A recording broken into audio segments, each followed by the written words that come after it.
So today is our 13th session of Atmabodh, and we will be taking up the verses 38, 39, 40 and 41. But before that, we will do some Mere Atma Swarup ki Charcha. Let's begin with a little bit of talk on what I have been feeling about my Atma Tattva over the week. So I'd like to start with the first insight which I got this week. In fact, I was with this thought for the longest time, but this time it became very strong. And that was that it is only while we have this body that we can also undertake the inquiry, the self-inquiry or the inquiry into my Atma Tattva. So this thought became very strongly, it came to me. And then also that having a human body itself, if I'm born as a human, means my passage to self-realization has opened. Having a human body is a doorway to self-realization.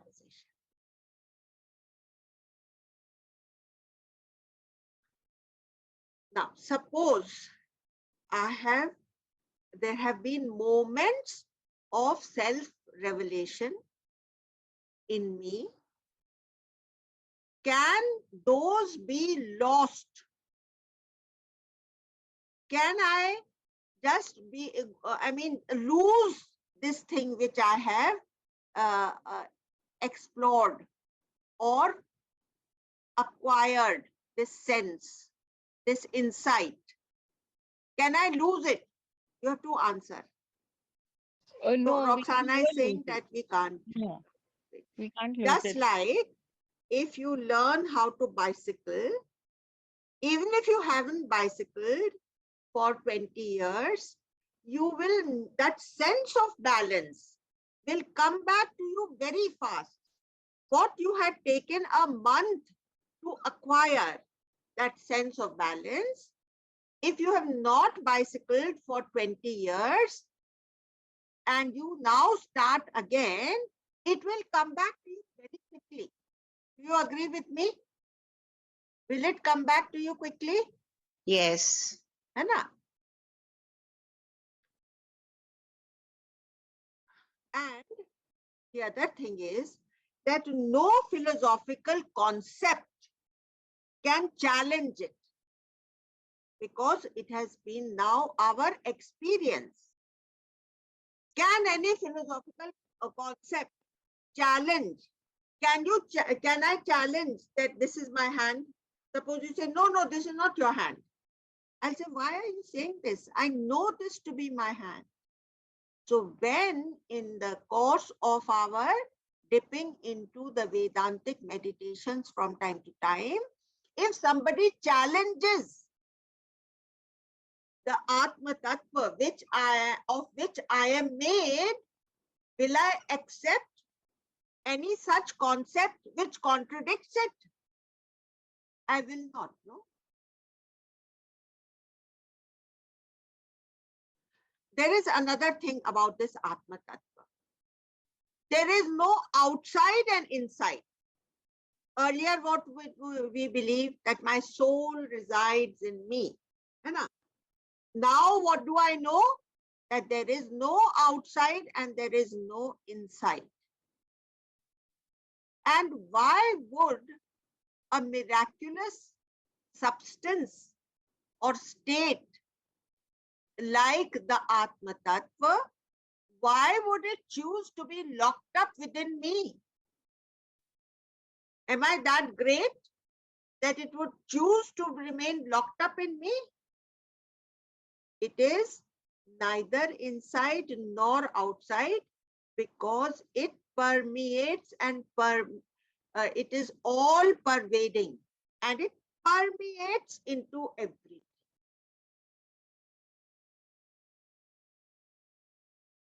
And at the end of it, I cannot say, oh, I found it. Can I say I found it? Is it a thing that I can find? Can I hold it? I can neither find it nor can I hold it. I can be it. It can be my being. I can be in it. I am that. That is the feeling that we have during our Vedantic meditation. That which you are calling yourself, you can only be it. Now, suppose we discuss about the Atma. Is it a discussion or is it an exploration? How did we arrive at this connection with the Atma Tattva? Was it an exploration, a discovery, or was it, or can it be, can we connect with it by discussion? Tell me that. Can we connect with our Atma Tattva through a discussion? No, No. no, through exploration. Exploration. It is an exploration. It is an uncovering or a discovering. Now I want to tell you that if you're having only a discussion about it, then you can arrive at such wrong conclusions. And about that, there is a little joke which I would like to tell you. And the joke is like this, that a little boy living in Alabama in the US, he had a catechism class and they were discussing God. Now see here, it was a discussion on the subject of God. And the boy came back totally perplexed. And the first question he asked his mother, tell me, mother, is God male or female? So now this mother was a very progressive mother. And because she was a progressive mother, obviously she was a single parent who was bringing up the child.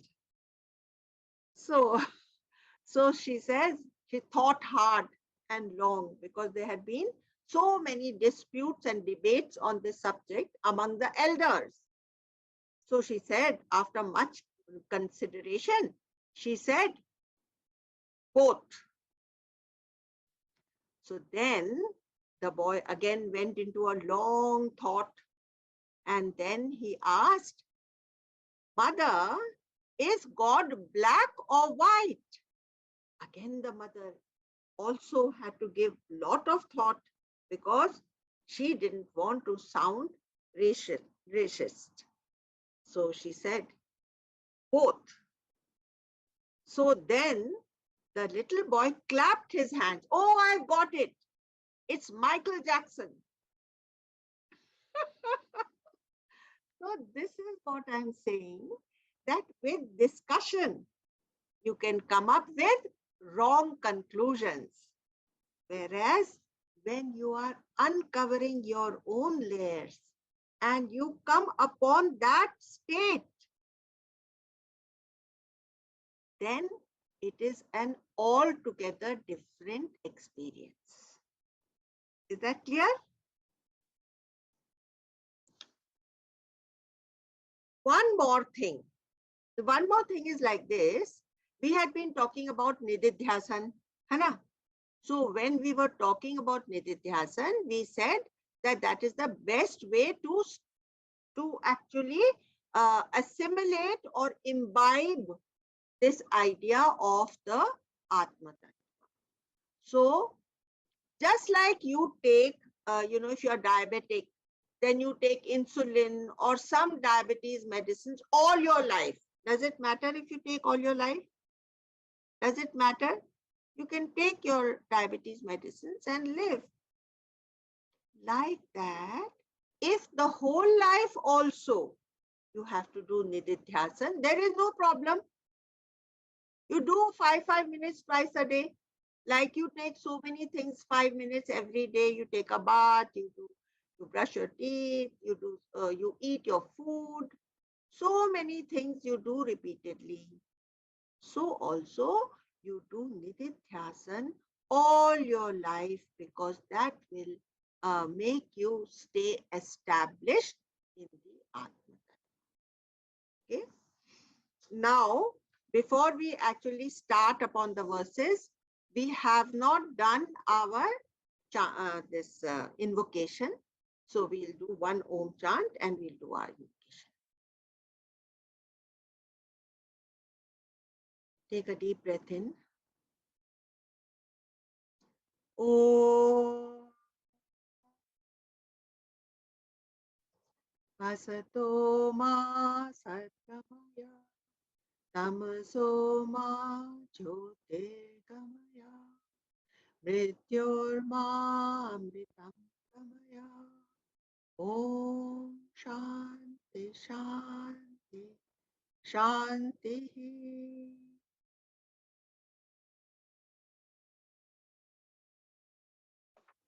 Now today we will revise up to now whatever we have done in a different way. You know, those who know the subject well, they have categorized, the shlokas in about 10 categories. Okay. So the first 8 verses are introductory verses. They have called it introductory. You can write it down if you like. You can just make short notes. 1 to 8 intro. 9 to 15, they have given it one category, problem of superimposition. Problem of superimposition. 16 to 19, 3 verses, the all-pervasive consciousness. This is the subject matter. 20th to the 26th, false attributions of mental activity. That means falsely we attribute our qualities of the mind, we topo it onto our Atma. 27 to 30th, the self-revealing Atma. 31 to 38, Vedantic contemplation. This is what we have been doing up to now. We had done up to 37, and today we are going to just do the last one of this thing of how to meditate. He is telling Vedantic contemplation. 39 to 47, which we will do, some of these verses we will do today. These are the fruits of self-knowledge. From 39 to 47 are the fruits of self-knowledge. And the last 3 categories, 48 to 52, the enlightened person. 53 to 63, knowledge of Brahman. 64 to 67, enlightenment. And thereafter, we hope that all of us will feel enlightened. You understand? That is where this text takes us. So now we are on to our 38th verse. So will somebody repeat? Those who would like to repeat, just unmute and then again mute yourselves. Vivikta desh asino. Vivikta desh asino. विरागो विचेन्द्रियः विराहो विजितेन्द्रियः विरागो विजितेन्द्रियः विराहो विजितेन्द्रियः भावयेदेकमात्मानं भावयेत एकमात्या सॉरी आत्मानं मात्मानं तं नन्त तन्नन्तम् अन्यधि नंदनंतम अत्यथि तम नन्त तन नन्तं see, tam ananta ananya dhihi. That is the thing. Tan anantam ananya dhihi. I have नन्य broken the words. Tam ananta anantam ananya dhihi. actually I it's difficult, I can't repeat it. Okay, Tam don't worry. tam anantam ananyadhi. Ha. Tam anantam Ananyadhi. ha. So first I will read out this the meaning of this. Been discussing the Nididhyasan technique in the first person, that we have to say that I have all these attributes of the Atma. But here he has shifted it to third person. And now what is he saying? Sitting in a solitary place, freeing the mind from desires and controlling the senses. He's saying, freeing the mind from desires and controlling the senses, meditate upon the Atman, which is one without a second, with unswerving attention. Ananyam dhi, ananya dhihi. Ananya dhihi is unswerving attention. Tam anantam, vaha ananta, infinite. Ananya जो आत्मा है, वह जो अनंत infinite आत्मा है, उसको अनन्य धीह, with unswerving intellect, one must meditate. So what is he saying? That vivikta desh asino. How is one to perform the Nididhyasan? Now see, instruction has shifted from first person to third person, and he's saying you don't have to go to the Himalayas. Just find a solitary place in your own house, wherever you are. Just find a room in which nobody comes in and talks or disturbs, and for those 5 minutes you can be left alone. Now see what happens. Why did in the olden times we prefer to go to the Himalayas if we had chosen this path? So I thought and thought about this कि जब इतनी आसानी से अपने घर पर हो जाता है और घर पे हमको खाने के लिए भी भिक्षा लेने के लिए जाना नहीं पड़ता, भिक्षाटन के लिए हमको इधर उधर मांगने के लिए जाना नहीं पड़ता, तो क्यों ऋषि मुनियों ने एक सेकंड के लिए भी ये सोचा कि इन लोग को हिमालय पर जाना? क्या होता है कि जब हम घर पे रहते हैं तब there are lots of demands on our time, and since the Rishi Munis at that time were thinking out this whole thing, we had more than 1,000 years of culture where we delved deep into the Atma Tattva, and there were lots and lots of debates that were being held on this subject, where various different thoughts were thrashed out through debates. शास्त्रार्थ उसको बोलते थे उस समय.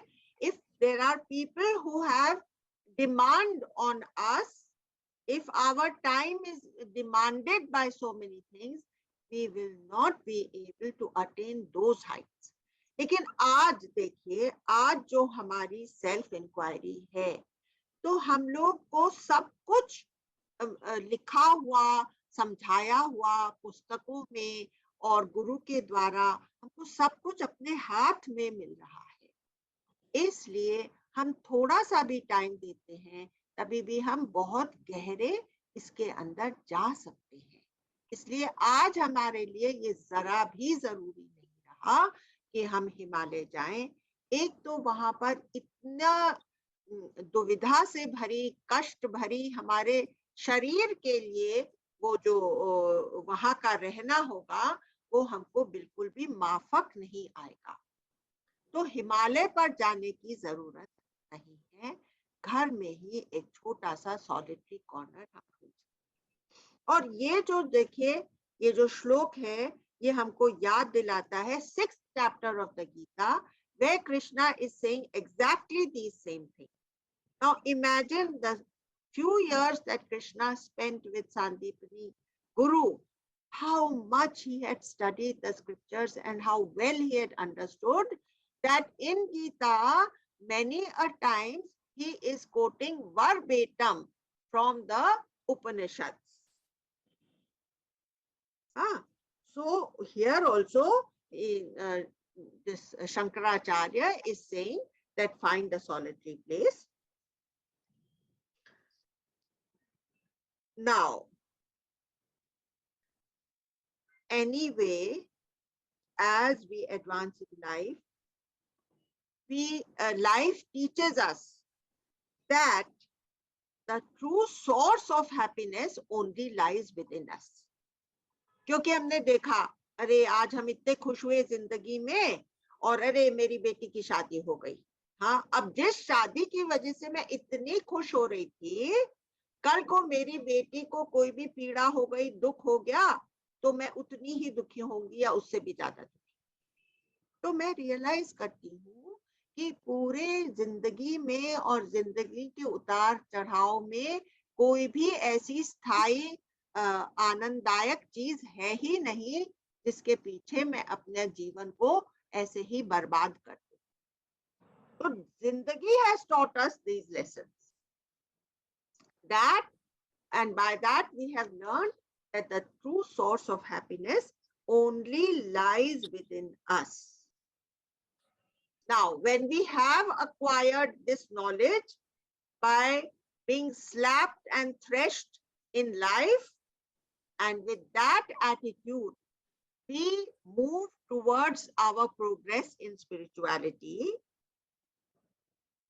then you also learn how to control the distractions. अब जैसे हम लोग मेडिटेशन के लिए बैठे, तो मेडिटेशन के लिए जब हम बैठते हैं तो माइंड इधर से उधर चला जाता है कि भाई आज तो शाम को मेहमान आ रहे हैं तो उनके लिए क्या खाना बनाना है, अरे मैंने तो ये फलानी चीज बाजार से भी लानी रह गई है ना। तो we have to control our distraction. हम कह देंगे इतनी सी देर के लिए हम कोई और थॉट नहीं लाएंगे। अच्छा देखिए, यहाँ पर जो कुछ भी लिखा है, अगर हम लोगों ने वेदांतिक मेडिटेशन नहीं किए होते तो हमको ये एक इम्पॉसिबल चीज लगती कि कैसे मैं अपने मन को रोकूंगी, कैसे मैं अपनी इंद्रियों पर जीत पाऊंगी। इसमें लिखा है विजितेंद्रिय, विजित होकर, विजय पाकर, किसके ऊपर? इंद्रियों पर। लेकिन इस तरह की कोई भी अड़चन आई हमारी वेदांतिक मेडिटेशन में?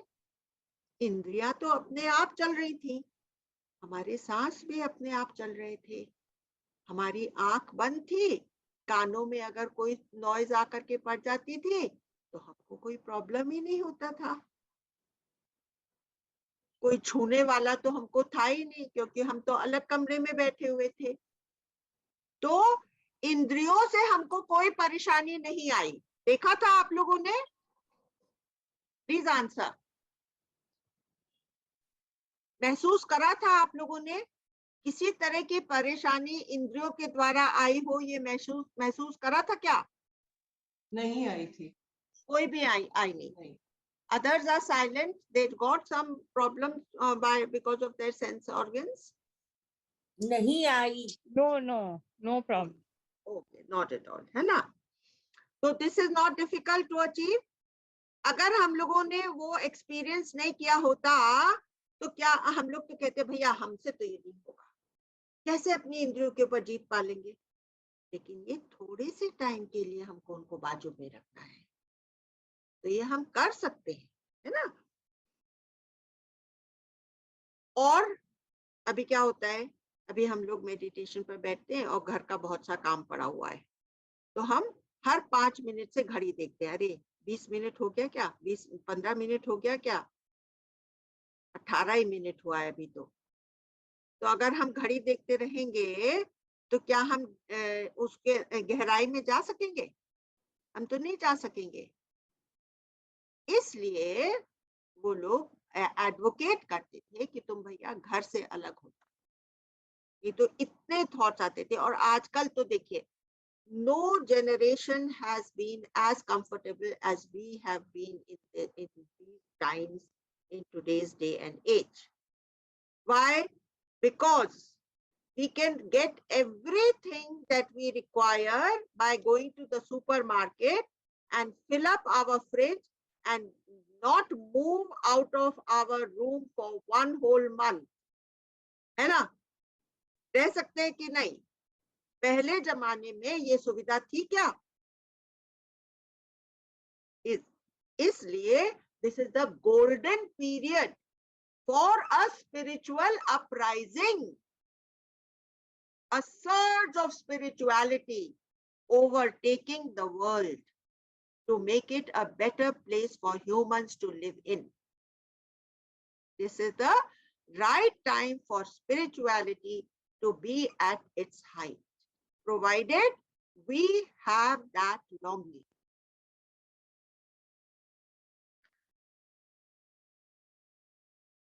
Learn to ignore the distractions, and all this is a matter of practice.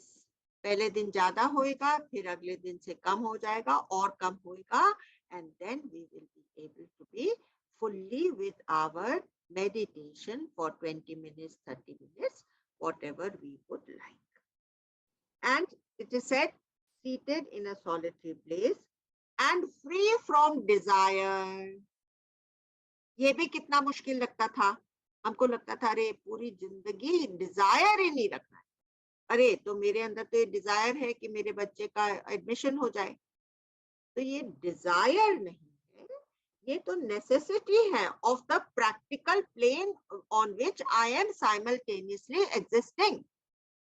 These things I have to do because I have a dual existence. One is on the practical plane, the dynamic field, the ephemeral field, and one is my spiritual life, which I want to progress in.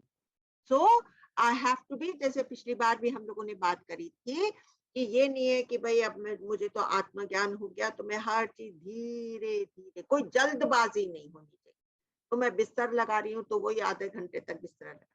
हाथ फुर्ती से चले, पांव फुर्ती से चले. That is at the practical plane. I have to do certain things, and inside I have to be absolutely शांत. तन मन चुस्त है और चुस्ती से मस्त है, लेकिन तेज रफ्तार है और बुद्धिमान शांत है. तब हम सिद्ध हो सकते. गुरुदेव को देखा है आपने, कितना तेज वो चलते हैं. एक दिन मैं उनको दुपट्टा उड़ा रही थी तो मैं थोड़ा सा देरी लगा रही थी, तो फिर गुरुदेव ने मेरे हाथ से दुपट्टा लेकर के खुद ही ओढ़ लिया. You understand? क्या ये है? तन मन तेज रफ्तार है और तन मन शांत, पर अंदर से मन और बुद्धि शांत. रफ्तार मुझे ऑन द एफेमरल प्लेन, बल्कि जल्दी जल्दी काम पूरा करके I must take out time to spend on my meditation. You understand?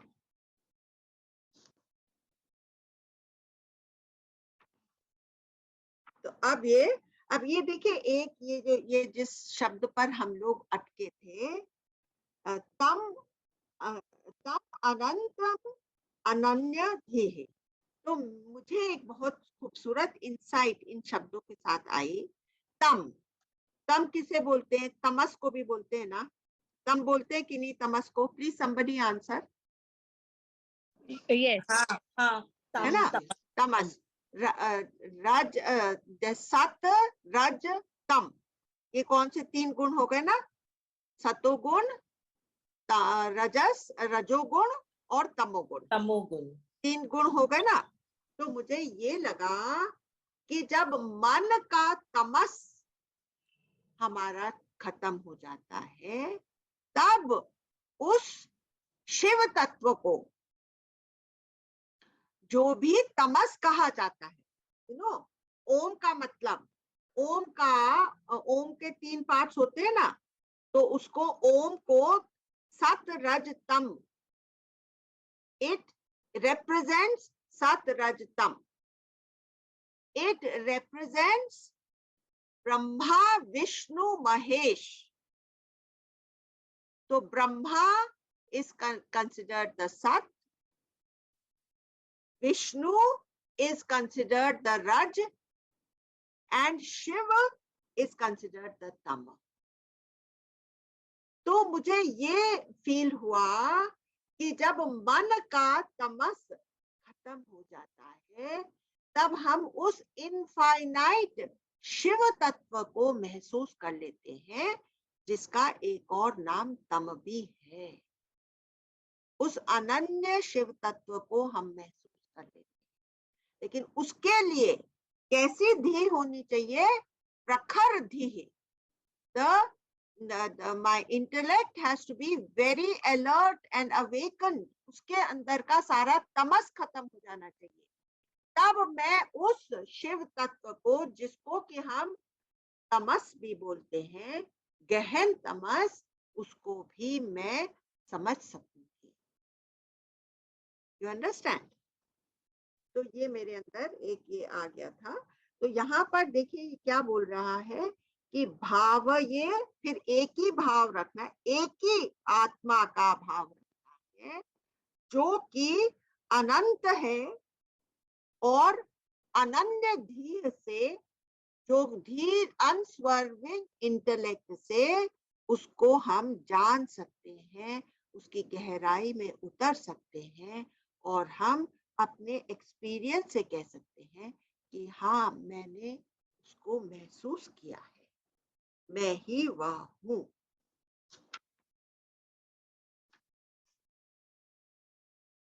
और इसी के लिए पातंजलि में, पातंजलि योग सूत्र में पातंजलि ने एकाग्र शब्द इस्तेमाल किया है, एकाग्र मन से। और अनन्य थी कृष्ण भगवान ने गीता में इस्तेमाल किया है। अनन्य थी, जो मैंने आपसे कहा था ना कि कृष्ण भगवान जस का तस उठा करके वो शब्द उन्होंने इतनी अच्छी तरह से उनके जहन में उतर गए थे कि जब वो उसको एक्सप्लेन करते हैं तो वो का वो उनके मुंह से निकलता है। तो कृष्ण भगवान ने भी अनन्य धी शब्द इस्तेमाल किया है गीता में, और पातंजलि ने इसके लिए एकाग्र मन कहा है। अब मैं आपसे एक सवाल पूछना चाहती हूँ। Is it right to say I am doing meditation? Don't we say many times, oh, Bhaiya, I'm going to do my meditation? Don't I say that? yeah we do. We do say.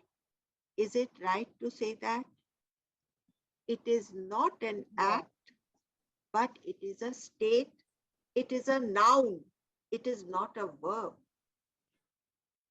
So what should we say? Huh? तो क्या बोलना चाहिए? Now, it is for understanding. See, many things we have to say. For this person also, we have to say I. है ना? We have to say. But our understanding has to be that I am not the body. But on the practical plane, I have to refer to it as I. In the same way, I have to know that when I meditate, I have to become one with the Atma Tattva. In meditation, I have to understand it is a state of being. Therefore, when I sit to meditate, I must dip deep into it and feel it as my own being. This Ananya Atma Tattva is my own being. That's what I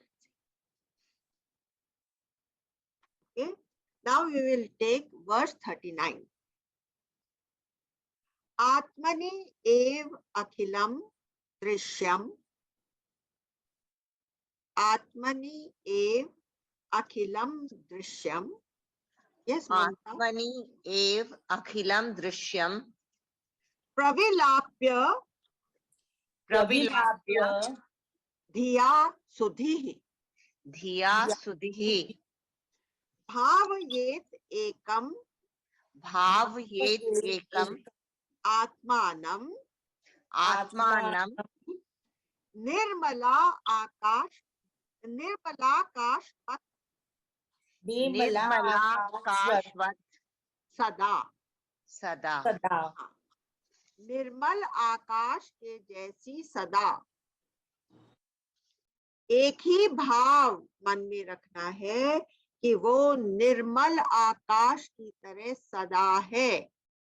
हाँ, आत्मनि एव अखिलम Drishyam is pravilapya. Pravilapya is the most important word in this line. It means dissolving each and every scenery that ever comes in front of my eyes. उसको मैं सारे दृश्यों को अपने ही आत्मा में डिसॉल्व कर दूं। कैसे करूं? वहां पर मुझे बुद्धि का ही सहारा लेना पड़ेगा। किस तरह की बुद्धि? सुधि, अच्छी बुद्धि। अच्छी बुद्धि, मेरी बुद्धि जब निर्मल हो जाती है, जब मेरी बुद्धि में जगत नहीं पड़ा रहता, माया नहीं पड़ी रहती, उस तरह की बुद्धि संसार के सारे दृश्यों को उस आत्म तत्व में डिसॉल्व कर देती है और फिर एक ही भाव मन में रहता है कि ये जो आत्मा है ये कैसी है, ये कैसी ओर छोर बिना आकाश के जैसी, निर्मल आकाश के जैसी, वो आकाश जो अपने अंदर कोई तरह का रंग नहीं ले लेता। अब आप तो कहेंगे कि भाई मैं तो आकाश की तरफ देखती हूँ तो मुझे तो रंग दिखते हैं, नीला रंग दिखता है, फिर लाल दिखता है सूर्यास्त के समय, फिर कभी ऑरेंज हो जाता है, कभी कभी उसमें पीली छटा दिखती है, कभी सुनहरी छटा दिखती है, कभी सिल्वर हो जाता है, तो मुझे तो इतने रंग दिखते हैं। लेकिन हमको साइंस ने बताया है कि आकाश जो है वो कलरलेस है और ये जो लाइट रिफ्रैक्शन से छटकती है, जो वो गिव आउट करता है, because of the light which falls on the molecules that are there in the space, उससे रिफ्रैक्शन से हमको आसमान के अंदर रंग दिखते हैं। लेकिन है आसमान निर्मला, वो अपने अंदर कुछ भी नहीं रखता, कोई भी तरह का रंग वो नहीं रखता। The wise one, सुधी वाला, the wise one should intelligently merge the entire world of objects in the Atma alone and constantly think of the self as being ever uncontaminated like space. अभी देखिए इतना कोरोना आया तो क्या ये आत्म तत्व कॉन्टैमिनेट हुआ? क्या इसके अंदर लेश मात्र भी फर्क पड़ा? समुद्र में अनंत लहरें आती हैं, कोई सुनामी की तरह होती है और कोई समुद्र तट पर आकर के वहीं पर लौट करके मर्ज हो जाती है, तो क्या उस समुद्र में या उसके वाटर में, वाटर के टेक्सचर में कोई भी डिफरेंस आया? इस तरह से ये आत्म तत्व है। सुधि, one with a good mind, you can only contemplate on that which you already know. ये एक और important बात है। कि जब तक हमको ये बात मालूम नहीं होगी तो हम कैसे उसके ऊपर कॉन्टेम्पलेट करें। अब आपने अपनी वेदांतिक कॉन्टेम्पलेशंस या मेडिटेशंस के अंदर आपने उसको महसूस कर लिया, तब जब आप अकेले बैठते हैं तब आप उसके ऊपर उस भाव में फिर से जा सकते हैं। वो भाव, ये एक ही भाव रखना। प्रविलाप्य मतलब having dissolve, creation of those few moments of silence,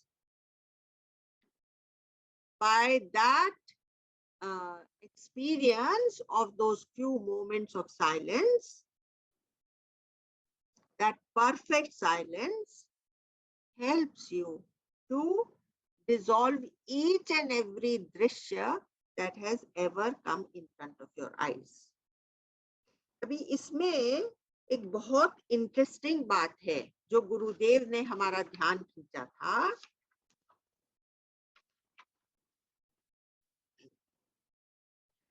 कि इतने हजारों दृश्य हमारी आंखों के सामने आ गए, क्या आंख ने किसी को भी पकड़ के रखा है? इतनी तरह का खाना हमने सवेरे से खाया है, क्या जीभ ने एक को भी पकड़ के रखा है? इतनी तरह की आवाजें मधुर और कर्कश हमने सुनी है, क्या हमने एक भी पकड़ के रखी है? तो इंद्रियां भी असंग ही रहना पसंद करती हैं। अगर वो असंग नहीं रहते तब वो अलग अलग बदलते हुए सीन्स हमको दिखा ही नहीं सकते थे। तो जैसे स्पेस हमेशा अनटेंटेड रहती है, वैसे ही बॉडी भी अनटेंटेड रहती है। सेंस ऑर्गन्स, बॉडी का यहाँ पर मैंने क्या मतलब रखा है, सेंस ऑर्गन्स। सेंस ऑर्गन्स से ही हम बाहर का दृश्य अपने अंदर ले सकते हैं ना, बाहर की नॉलेज, बाहर का ज्ञान हमको सेंस ऑर्गन्स के द्वारा मिलता है। तो सेंस ऑर्गन्स ने भी एक भी दृश्य को, एक भी टेस्ट को, एक भी टच को, एक भी साउंड को अपने अंदर पकड़ करके नहीं रखा, वो भी असंग रहना पसंद करता। अब क्या चीज पकड़ के रखती है हमारे अंदर? केवल एक मन है जो कि अपने आप को चिपटा देता है कोई भी चीज के साथ। एक थॉट हो जाता है, उसी से चिपट जाता है ना। एक डिजायर आ जाता है, उसी से चिपट जाता है। एक जेलसी आ जाती है, उससे चिपट जाता है। इसीलिए माइंड को अच्छा रखना है। अच्छा, अगर इसको चिपटना ही है, सपोज इसकी आदत है चिपटने, तो क्यों ना मैं इसी भाव से चिपट जाऊं कि जो कुछ भी मैं कर रही हूँ वो इस आत्म तत्व से ही तो कर रही हूँ।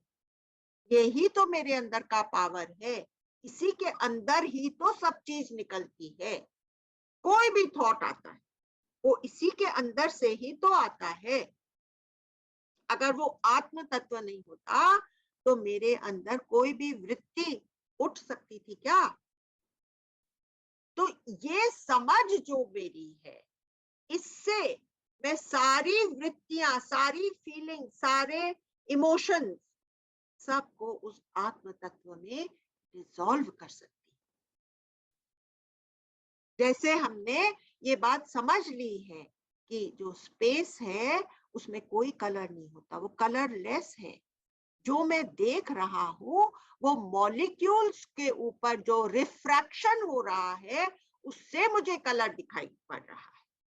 जैसे मैंने ये समझ लिया है कि सूरज असल में अस्त नहीं होता है, the horizon goes backwards and therefore it appears that the sun is setting, but the sun is stationary. So because I have understood these things, I can be free of these things, है ना? So that is why this understanding liberates me. This understanding removes my wrong notions. I have understood that the indriyas also do not get attached to anything. It's only the mind And if I purify the mind, then I will also remain as unattached as the self. There is nothing with which I will attach myself in this life. This is the understanding. है ना? अब आपको एक और बहुत interesting बात मैं बताती हूँ स्पेस के बारे में, क्योंकि हम लोगों को स्पेस का इतना चिंतन करना है, इसके लिए मैं आपको बताती हूँ कि हम लोग सपोज कि हम लोग एक स्पेसशिप में हैं, we are astronauts in the spaceship, और हम उस स्पेसशिप से निकल करके स्पेस में वॉक कर रहे हैं, तो हमको स्पेस कैसी लगती है? Black colour. Whereas the space is full of light. So I, as an astronaut, am seeing my own body. I am seeing my space capsule. But the space which is full of light is appearing to be like black. Now in this same space, if I put out my hand, does my hand have light? No. I can see this hand because there was already light everywhere. I can now see my hand because this hand has risen and it is stopping the light. Therefore, I can see it. So that the silence which I experience during the meditation, that is like the all-pervading light of the Atma. The space is full of light, but I will only see the object which rises up and stops that light. That object becomes visible to me. Not that there is not light over there. So the Atma is everywhere, even in the silence. It is most obviously there. But I become aware of the vritti, because that comes to obstruct the natural state of the Atma. Therefore, that arises in my mind. Have you all understood this? Anybody will explain what you have understood? Would anybody like to explain what you have understood? Amla ji, I understood about the light and how we see because it stops, but connecting it with the vritti is not very clear. तो जो आत्म तत्व है वो हर जगह है, हर समय है. उसके अंदर जब वृत्ति उठती है, a feeling arises, an emotion arises, a thought arises, I become aware of that. Like, you know, suppose you've gone to an art exhibition and you see a canvas which is all white and there is one dot in the middle of it. And somebody asks you, what is this painting? Then you'll see it is a black dot. You don't see the white canvas. You don't recognize the white canvas. You disregard the white canvas. You only talk about the dot. जैसे कि हम लोग रात में सोते हैं तो हमारी कॉन्शियसनेस वहां पर भी वैसे ही है, लेकिन कोई थॉट्स नहीं होते, इसलिए हम सोचते हैं कॉन्शियसनेस ही वहां पर नहीं है. कॉन्शियसनेस होती है, सारी स्पेस में लाइट है, लेकिन हमको वो डार्कनेस दिख रही है और लाइट क्या दिख रहा है? The capsule and my body and the other astronauts body. Because these objects are stopping the light and therefore it is visible. But if the light had not been there, would it have been visible? So the Atma Tattva is like the darkness of the space. अभी देखिए मंदिर में क्या होता है? अपने जो sanctum सैंक्टोरियम है उसको डार्क रखते हैं. It is supposed to be symbolic of the Atma Tattva, which is otherwise not lit. और फिर हम लोग सैंक्टम सैंक्टोरियम में डिविनिटी को कब देखते हैं? जब हम एक कैंडल लाइट करते हैं और हम आरती वो दिया लाइट करके हम आरती उतारते हैं तो उसमें झिलमिल झिलमिल हमको दिखाई देती। इसी तरह से जो जब हम ये नॉलेज का लैंप जलाते हैं तब हमको अपनी आत्मा नजर आती है, नहीं तो हमको इग्नोरेंस में हमको कुछ भी महसूस नहीं होता। जो कि आपने कहा था कि अगर आपके ये लेक्चर्स नहीं चलते होते तब हम लोग अपनी ये स्थिति को पहचान ही नहीं पाते। You've understood now? Yes, absolutely, very well explained, Amla ji. Very clear now. अब ये देखिए, अब आप अपनी आत्मा के ऊपर कॉन्टेम्पलेट कर रहे हैं। एक सेकेंड मौसी जी. हाँ, So when the canvas is blank and we Hmm. just focus on the dot, हाँ, so the dot is the darkness. no, the dot, I'm not talking about it being black color dot. Suppose Achha. there is a black canvas and there's just one white dot. So we should focus on what is evident in. So when we are told these qualities, Satchit Anand Swarup, and when we have experienced it in our Vedantic meditations, when the mind is stopped and the Indriyas are, we can see that the senses are doing their own thing, that my heart is beating, that the breath is going and coming in and out. I am not concerned with any of those. Then I begin to feel what is there. Then I feel, oh, this all pervading essence, which is so tranquil, where there is so much peace and there is so much joy in this feeling, because I have unburdened myself of all the identities. My mind has been told, just stop for a few moments. And now I can really experience and be in close connection with my Atma Tattva, which was otherwise getting covered like the sky and the light of the sun is covered by the clouds. And if the clouds scatter, then you can see the bright sunshine. So it was covered by hamara Our thoughts, our emotions, our desires, our jealousies, our enmities, agyanta basically. अज्ञानता. But if I am that, उसके अंदर कोई भी enmity थी क्या? वो जो तुमने state feel करी, उसमें कोई possibility थी of enmity? उसमें कोई form था? No. उसमें कभी तुमने ऐसा फील करा था कि इसका अभी अभी बर्थ हुआ है? नहीं. No. तो ये वो मुझे एकदम ऐसे महसूस कर जाता है and it just overwhelms me. You understand?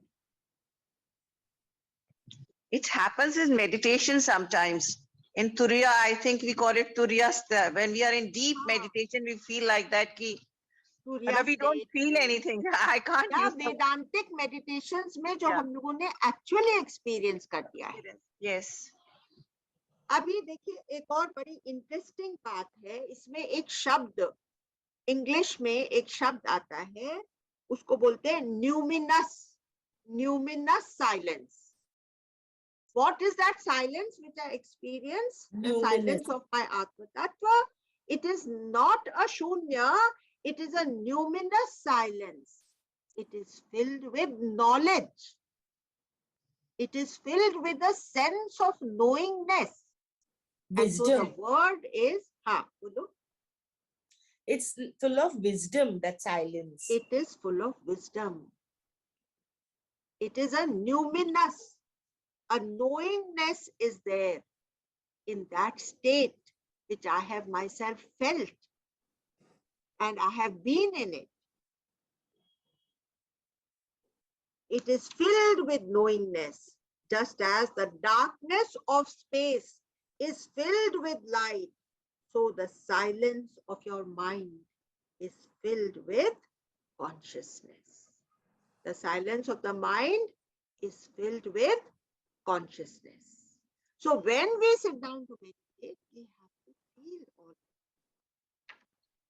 Now I will take the 40th verse. Rupa varnadikam sarvam. Rupika Varnadikam Varnadikam Sarvam. vihaya paramarthvit. Vihaya Paramarth Vit. Paripurnam chidananda. Paripurnam Chidananda.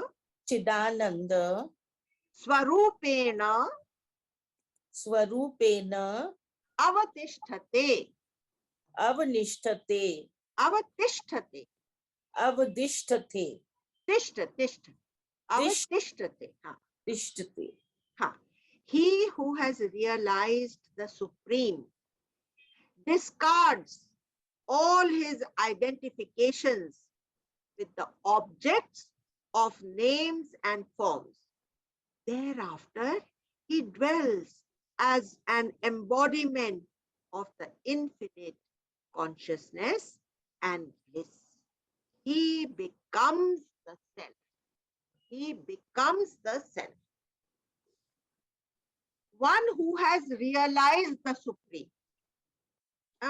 इसमें क्या बताया है? इसमें देखो रूप वर्णादिकम. क्या चीज डिस्कार्ड करनी है? रूप और वर्ण. अभी देखो सारे मटके अलग अलग तरह के, कोई मटका बनाए, कोई सुराही बनाए, कोई कुल्हड़ बनाए, कोई कटोरी बनाए, है मट्टी के सब बने हुए, ठीक है. अब उसको मट्टी में कैसे, उसको उसकी मट्टी, उसका मट्टीपन कैसे रियलाइज करें हम? तो अगर हम उसका नेम और फॉर्म डिस्कार्ड कर देते हैं तो बाकी क्या बचा? मट्टी होती, मट्टी मिट्टी बची होती. ना, मट्टी बची ना. सारे मटके अलग अलग चीज के लिए इस्तेमाल हो रहे थे. ये मिल्क पॉट है, ये शुगर पॉट है, ये टी पॉट है ना. सबका नाम दे दिया था, लेकिन सब चीज तो वही चाइना का बना हुआ था ना. तो अगर मुझे मेरा सुप्रीम एसेंस रियलाइज करना है तो मुझे नाम और फॉर्म से परे हो जाना है. उसको अपनी परम स्थिति में पहुंचना है. परम स्थिति यहाँ पर लिखा है परमार्थ, परम अर्थ में टिकना है.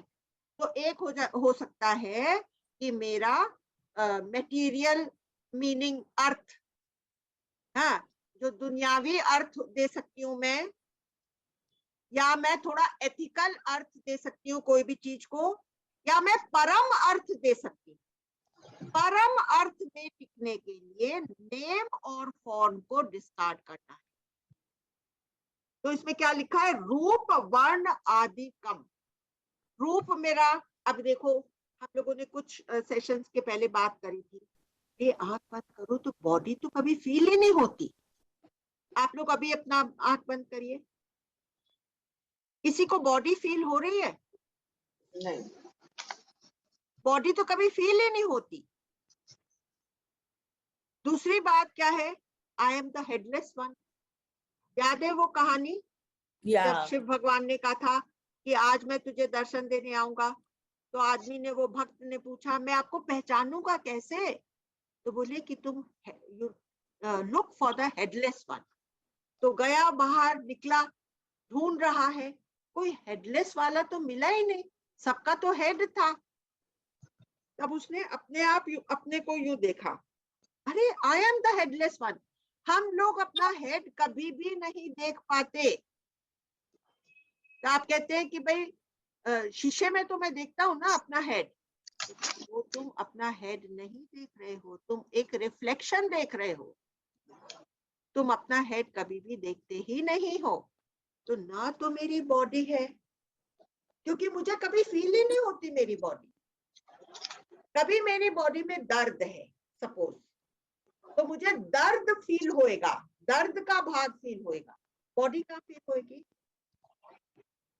बॉडी ऐसी परफेक्ट बना रखी है भगवान ने, बॉडी तो कभी फील ही नहीं होती. तो रूप तो मेरा ऐसे ही डिस्कार्ड हो गया। अभी वर्ण, ये मेरे कॉन्सेप्ट्स हैं। पहले जमाने में वर्ण क्या होता था? वर्ण होता था एप्टीट्यूड, कि जो मेरा एप्टीट्यूड है, जिस तरह से मैं एक्ट करना चाहता हूँ, कैसा जीवन बिताना चाहता हूँ। मुझे सेवा ज्यादा पसंद है कि मुझे पढ़ाई लिखाई ज्यादा पसंद है, वो एप्टीट्यूड। लेकिन फिर हम लोग के यहाँ रिजिड कास्ट सिस्टम बन गए, जिसने बहुत तरह की खराबी हमारे जीवन में ला दी। ऐसा ओरिजिनल नहीं था। तो रूप भी डिस्कार्ड हो गया और वर्ण भी डिस्कार्ड कर दो, क्योंकि एप्टीट्यूड किस में है? एप्टीट्यूड तो बॉडी में ही है। For the time being, for those 5 minutes, for the 10 minutes, discard your aptitude, become free of all identities which you have given. हो सकता है ना? करके देख लिया है ना? And how much we have benefited. These are the fruits that we have got. Have we got the fruits of our meditation or not? Yes. The Vedantic, not everybody is enthusiastically saying yes. At least, Yes. yes. है ना? Shobha, Madhujit ji, and I am not hearing everybody say loudly, even Manisha. I think you're hearing Oh, my I can voice. hear everybody sound separately. Neena ji has not also spoken. You have to unmute. Acha, I'm still not able to hear your voice. I don't know, Cannot hear something is me. gone. Yeah, now I can. So let us be enthusiastic about what we have attained. है ना? Yeah. Then he says, तो परम अर्थ में मुझे टिकना है, उसके लिए मैं सारा उसका यूज, जो फॉर्म दिया है उसका एक यूज भी उसमें आ गया है। क्या यूज आ गया है? अभी मैं उसको दूध के लिए रख रहा हूँ, इसको टी के लिए रख रहा हूँ, उसको शुगर के लिए रख रहा हूँ। Discard all that and then you will be left with the mud only, the clay only. I'm made of clay. I'm made of the Atma Tattva, continuous flow of the Atma Tattva. अब मैं आपको बताती एक बहुत interesting बात बताती हूँ कि ये जैसे अभी मुझे मेडिटेट करना है कि मेरी इन्फिनिट आत्मा है, तो हम कहते हैं कि मैं ये हूँ। फिर मैं कहती हूँ कि नहीं, ये तो नहीं हूँ, मुझे तो सब लोगों ने बताया है कि मैं स्पेस के जैसे, स्पेस, और मैंने फील भी किया स्पेस। ये स्पेस कितनी बड़ी है? तो ये जो हमारे सोलर सिस्टम में, पूरे सोलर सिस्टम में 9 प्लैनेट्स में ये है, लेकिन ये स्पेस और छोड़ नहीं है, लिमिटलेस है। और हमारे सोलर सिस्टम के बाहर जो नियरेस्ट नेबुला या गैलेक्सी है, उसका नाम है एंड्रोमिडा। क्या नाम है? एवरीबडी से Endomila. Andromeda, Andromeda, Endomila. when you hear it on the, when you hear this session once again in the recording, Andromeda, D, Can you Andromeda. spell it? Can you spell it? Huh, I will spell it for you. ANDROMEDA,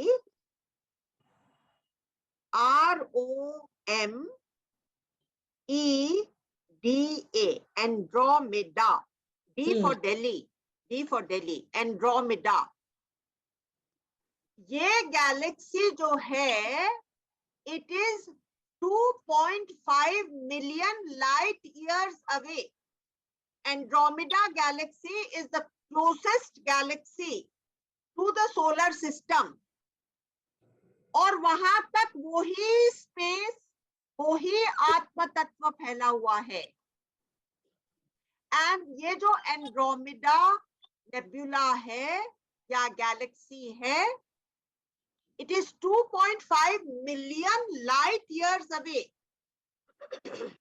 इतना बड़ा मैं हूं, मेरा infinite हूं, अंतहीन हूं, अनंत हूं। और ये Andromeda Galaxy is one Galaxy out of a million galaxies in the Milky Way.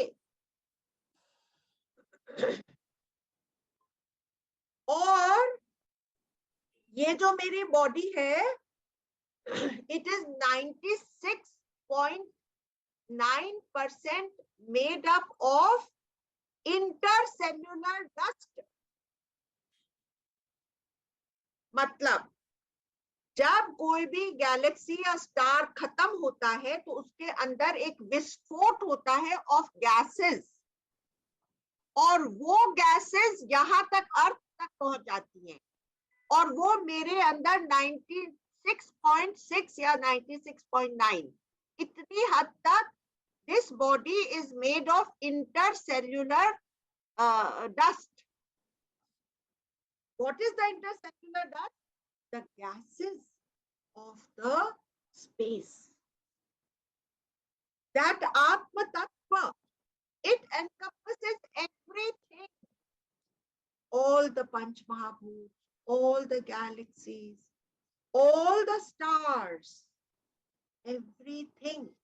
अब इस गैलेक्सी में आज एक नया स्टार पैदा हो रहा है, कल दूसरा स्टार फट रहा है, सब मेरे अंदर होता है, और मेरे अंदर लेश मात्र परिवर्तन नहीं होता, लेश मात्र मेरे अंदर परिवर्तन.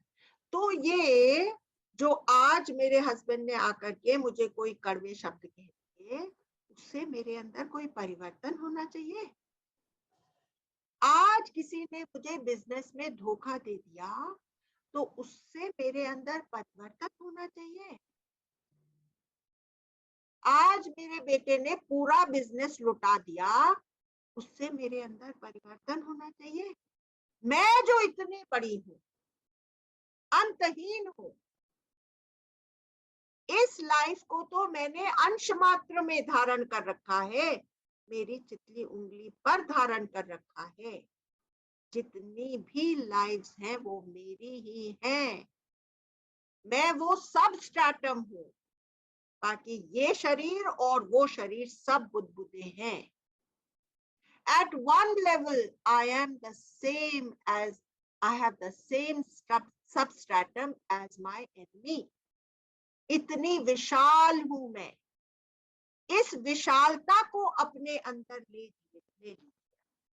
तो रूप और वर्ण को सबको विहाय, विहाय मतलब drop it, drop it, drop it. We have only learned to acquire and hold, but we have never learned to drop and let go. Only Gurudev has told us to let go, let go. अभी देखिए, अपने जो बच्चे हैं उनको भी let go करना है. अपने स्पाउस है, let go.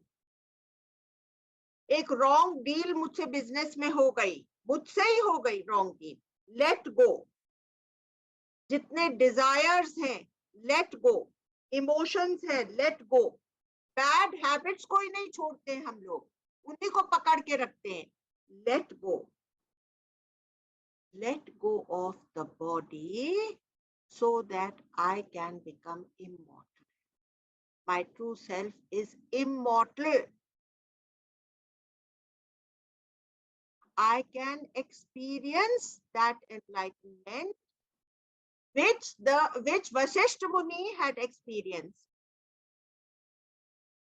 That Atma Tattva which Vasishtha had experienced 7,000 years ago is the same Atma Tattva which I am experiencing today.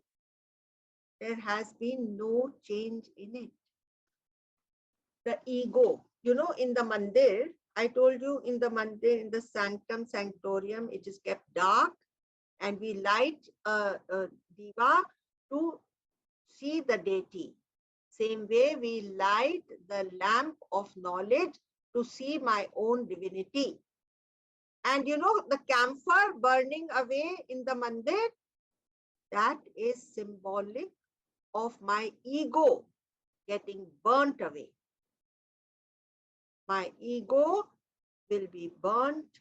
तो मेरे रूप से मैं अलग हो जाऊंगी, नाम से अलग हो जाऊंगी, आइडेंटिटी से अलग होकर के मैं अपने आत्म तत्व की tranquillity, infinity, joy, bliss and ecstasy, it will be mine forever.